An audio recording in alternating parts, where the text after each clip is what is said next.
and hold your noses tight. I got a Sunday story that'll make the angels fight.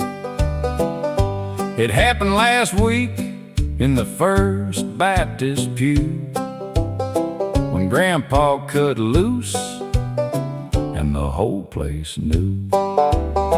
We marched in single file, all starched and clean, Grandma in her hat like the Easter queen.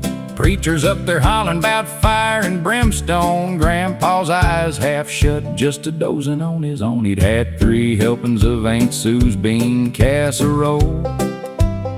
Smiled real sweet when the deacon said amen, let's go. Then his belly gave a growl like a Harley in the rain, and before we knew it, he let that sucker fly like a hurricane.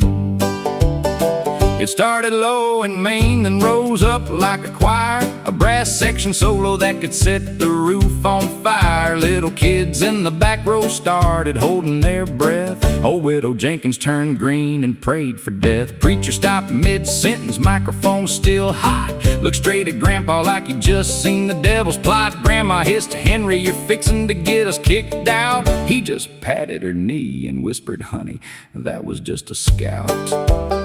Now the ushers were waving bulletins like they were fighting smoke. The whole congregation cleared out faster than a bad joke. Collection plate said empty, not a dime hit the tin. They all ran for the parking lot like it was Judgment Day again. Pastor later called it an act of God, I suppose, but we all know the truth. Grandpa's beans up and rose. He still swears it was the wooden pew playing a trick, but we caught him smiling in the rear view, proud as a tick. So next Sunday we're sitting way back by the door with a box of Beano and a fan on the floor. If you hear a trumpet blast in the middle of the hymn, just bow your head and say, "Lord, forgive him." Grandpa farted in church, true story, no lie. And the angels are still up there holding their noses to the sky.